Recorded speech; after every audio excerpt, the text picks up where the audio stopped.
사람은 누구나 남이 부러워하는 자리에 가고 싶어 합니다. 사실 예수 잘 믿는 사람이 성공하는 사람이 많습니다. 하나님의 축복을 받아서 성공적으로 살아가는 사람이 많습니다. 왜냐하면 예수 믿는 사람들이 별로 딴짓을 안 합니다. 뭐 술을 마시나 또 담배를 피나 그러니까 근면성실해요. 꿈을 가지고 도전까지 하고 믿음이 또 하나님이 나와 함께 하신다는 믿음이 또 대단해요. 그러니까 이 성공하는 사회 지도층 인사 중에 기독교인이 많습니다. 여러분, 제가 모세가 이스라엘 백성을 축복한 말씀 가지고 우리 교인들을 아이들을 축복하게 되는데 신명기 28장 12절이에요. 여호와께서 너를 위하여 하늘의 아름다운 보고를 여시사 내 땅에 때를 따라 비를 내리시고 내 손으로 하는 모든 일에 복을 주시리니 내가 많은 민족에게 꾸어질 줄라도 너는 꾸지 아니할 것이요 여호와께서 너를 머리가 되고 꼬리가 되지 않게 하시며 위에만 있고 아래 있지 않게 하시리라. 아멘. 근데 여러분, 성경에서 좀 다른 얘기하고 있다는 거 아세요?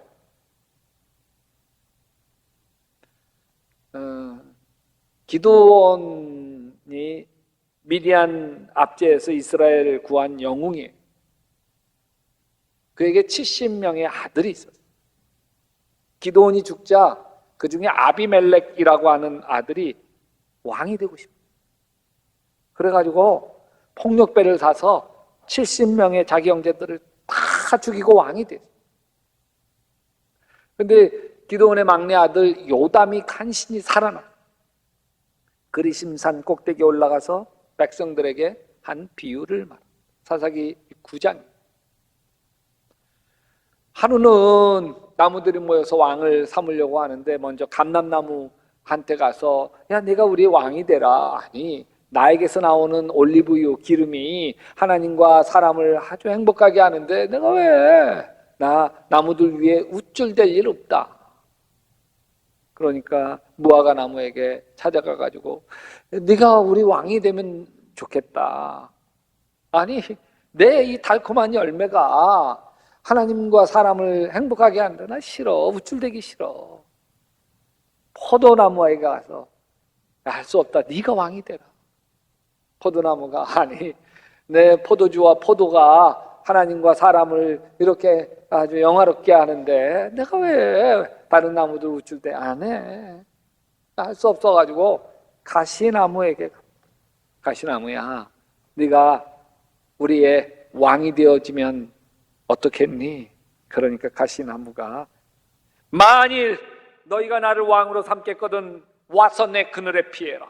그렇지 아니하면 불이 가시나무에서 나가서 다 불살라 버리겠다. 요담이 외칩니다. 이스라엘 왕자리 욕심을 낸 가시나무가 아비멜렉이다. 아비멜렉 때문에 당신들이 다 불행하게 될 거다.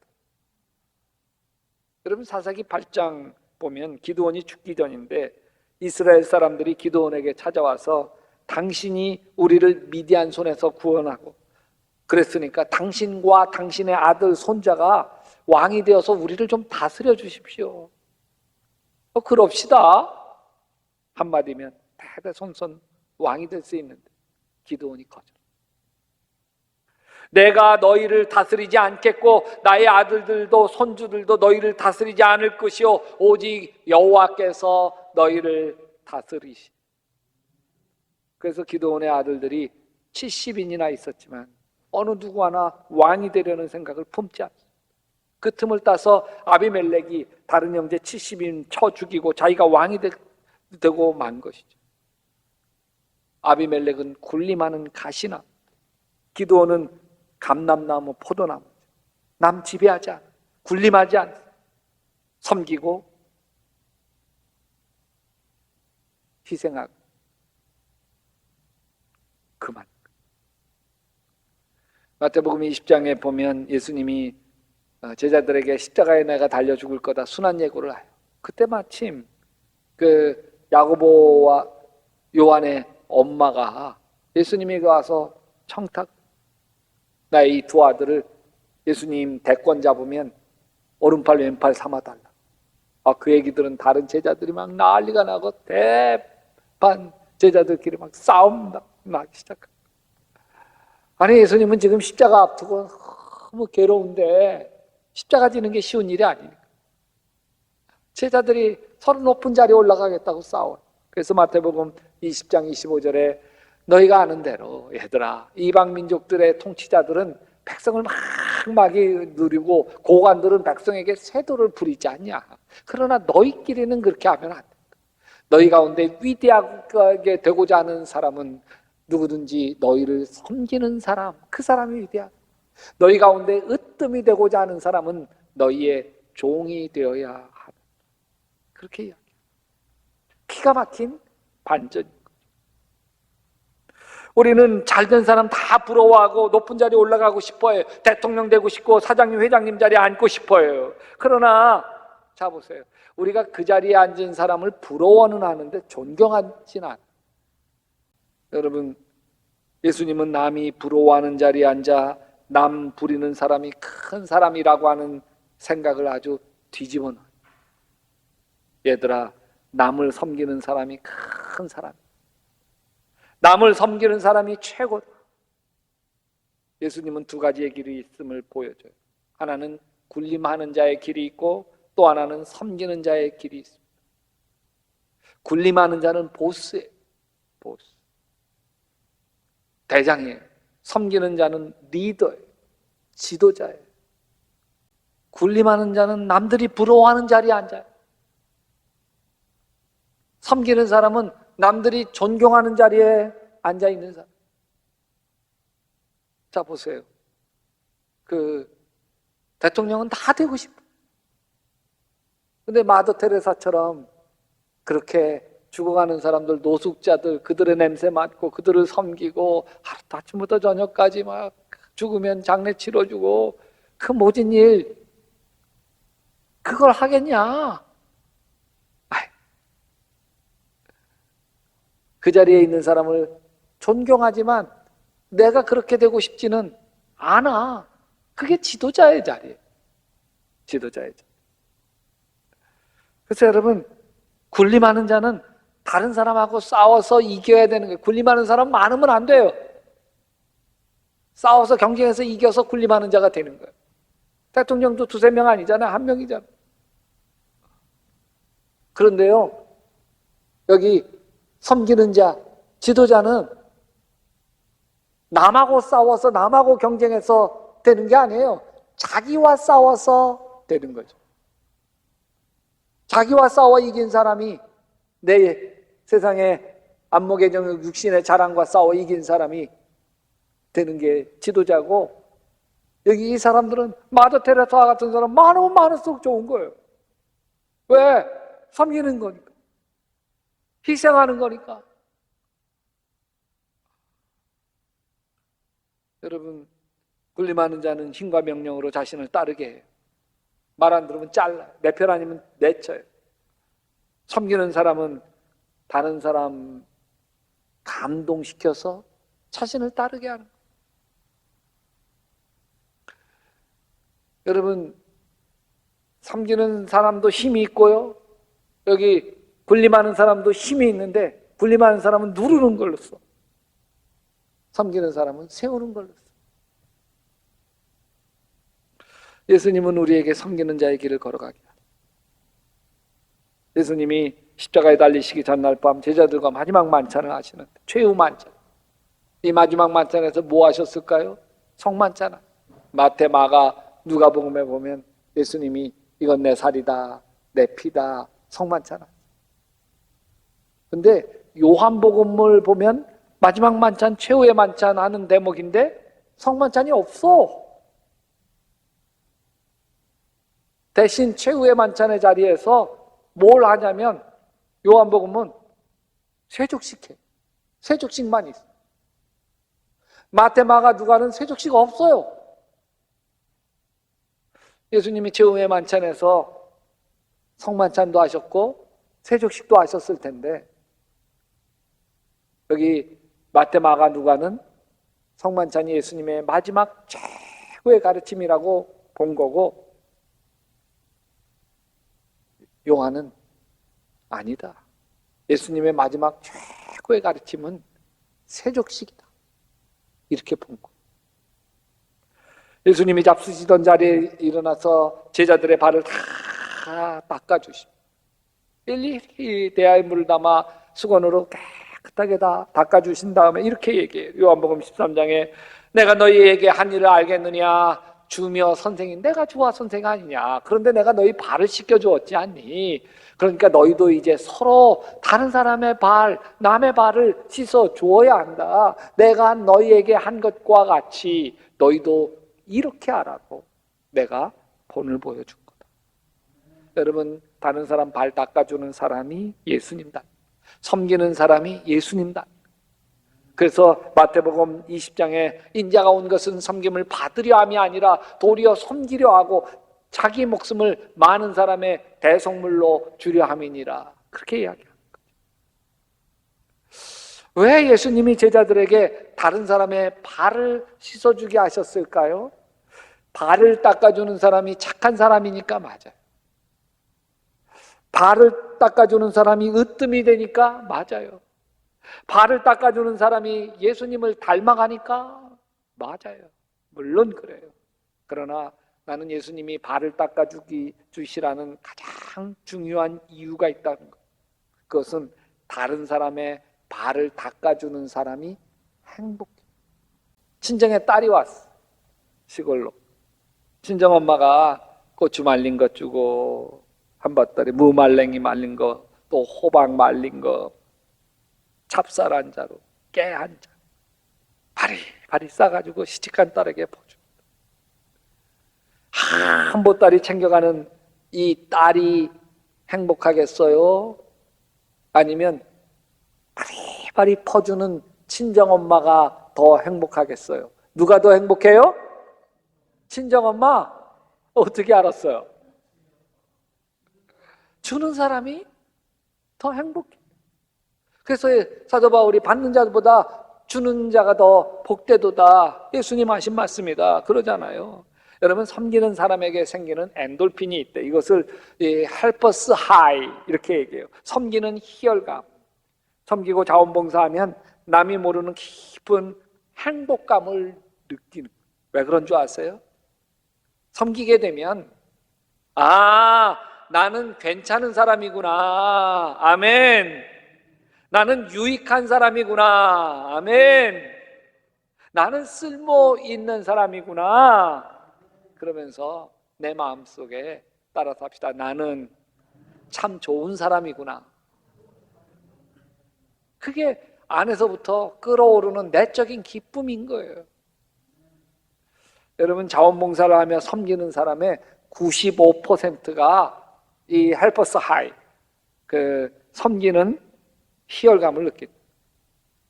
이 자원봉사한 이후에도 자긍심이 생기고 마음이 평온하고 행복감이 오랫동안 지속되어지는 것. 근데 왜 100%가 아니라 95%인가? 아마 그 5%는 자원봉사 점수 따려고 학생부 기록하려고 억지로 한 친구들일 거예요. 섬기는 희열감이 건강에 이로와요. 엔돌핀 분포하고 면역 체계가 좋아지기 때문에 그렇죠. 이전 교회에 임 집사님이라는 분이 계셨는데 나이 한 50에 그 어깨가 너무 아파. 손을 올릴 수가 없어. 그러니까 매번 옷 입을 때마다 너무 힘들어했어. 이분을 위해서 붙들고 기도하고 그랬는데 잘 낫지가 않아. 이분은 난 설거지 못할 정도로 어깨가 이렇게 아픈데 이렇게 내 몸 망가지는구나. 낙심이 됐다. 근데 이분이 교회에서 일주일에 한 번씩 중증 장애아동이 사는 소망의 집에 그 봉사하는데 이분이 쫄래쫄래 따라왔어요. 한쪽 손은 그래도 괜찮으니까 이 손이라도 뭐 봉사할 수 있으면 한다고 왔어요. 근데 이 중증 아동 소망의 집 아이들을 보면 눈물겨. 이 아이들 중에 뇌가 반뇌, 좌우뇌가 있는데 반이 없어. 또 어떤 아이는 제가 안아주려고 탁 안아주는데 갑자기 물컹해. 두 팔이 없어. 태어났는데. 또 어떤 아이는 척추 머리서부터 꼬리뼈까지 척추가 다 붙어버렸어. 일자에 평생 일어나 앉을 수도 없는 아이가 되고, 그래서 부모님에게로부터 버림받은 아이.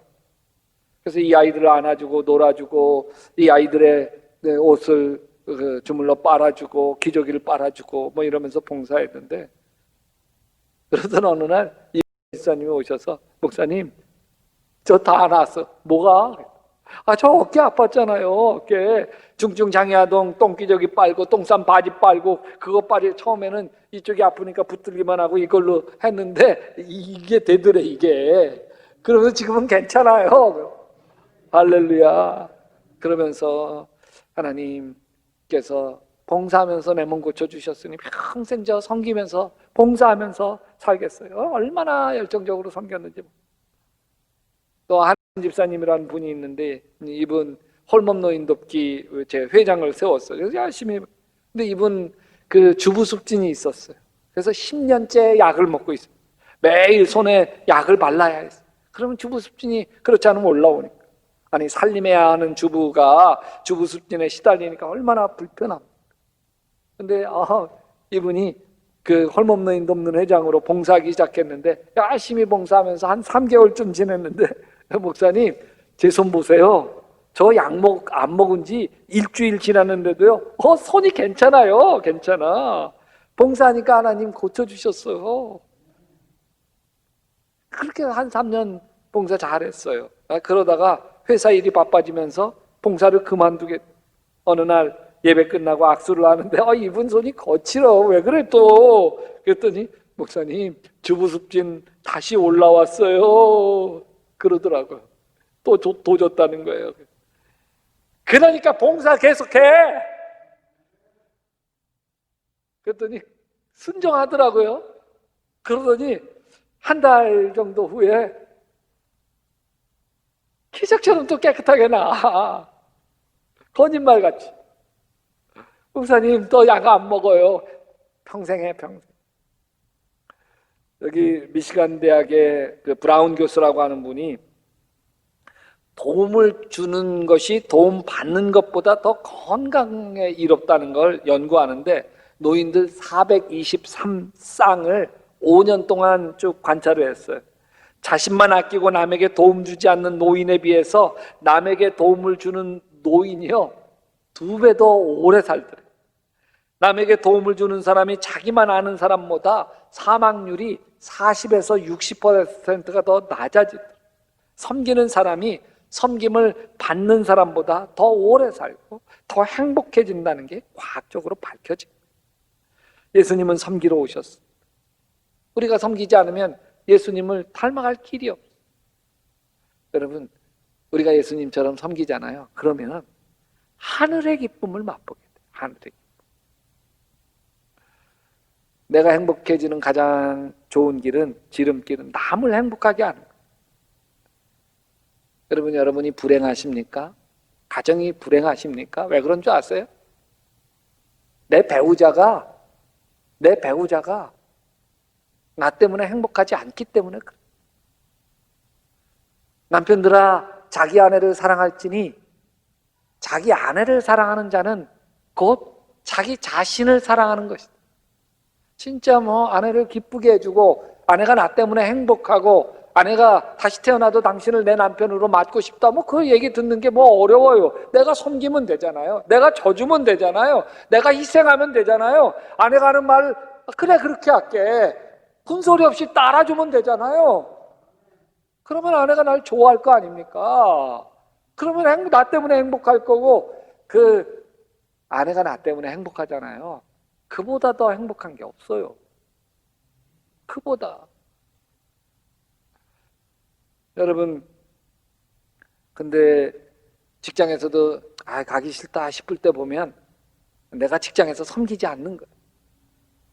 먼저 일찍 가서 청소하고, 직장 동료에게 차 한 잔 먼저 뽑아주고, 또 직장 동료에게 말 먼저 걸어서 칭찬해주고, 내가 먼저 양보하고, 내가 먼저 배려하고, 내가 먼저 수고하고, 그러면 나 때문에 다른 사람이 행복해지면 내가 행복해지는 거예요. 내가. 가정에서도 마찬가지죠. 여러분, 남편들은 소파에 누워서 텔레비 보면서 뭐 물 떠와라 뭐라 심부름 시키죠. 사랑하니까 그러면서 아내는 해주는데 속으로 속상하죠. 지는 손발이 없나? 내가 가정부야 뭐야. 마음에 푹 올라옵니다. 누구나 다 이래라 저래라 하는 게 싫어요. 공주처럼 왕자처럼 우아하게 살고 싶지 무수리처럼 하인처럼 살고 싶은 사람 어디 있어요? 명절엔 더 심합니다.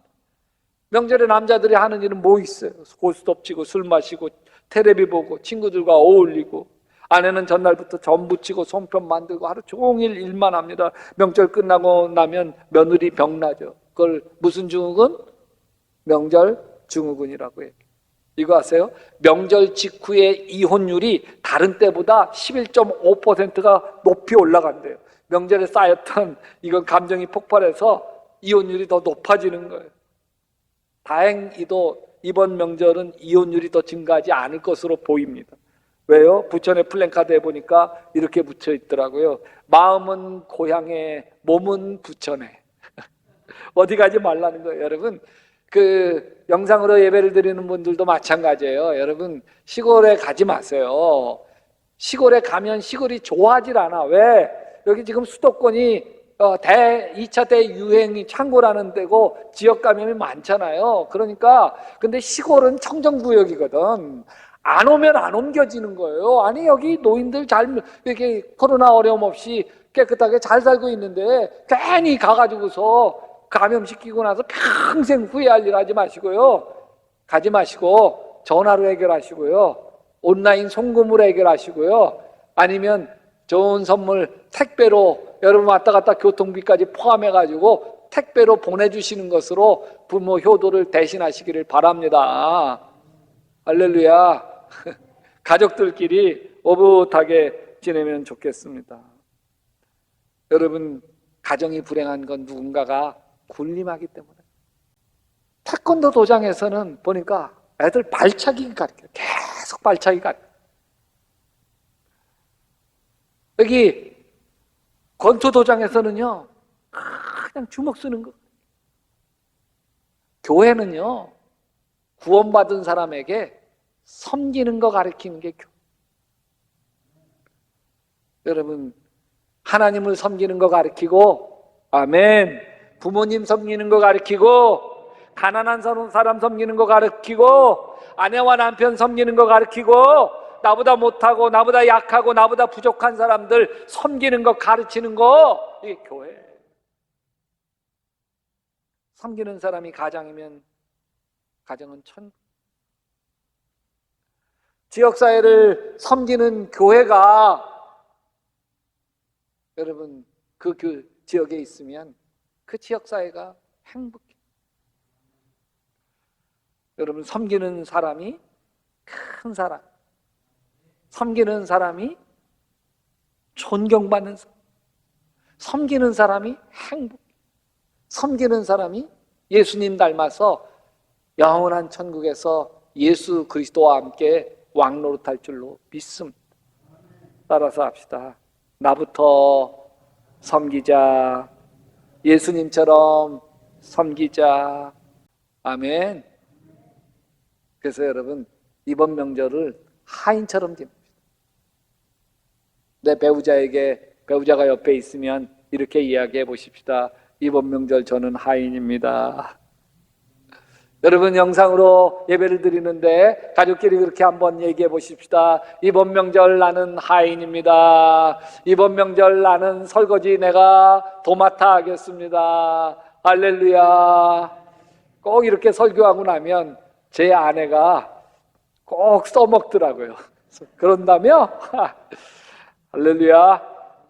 그렇겠습니다.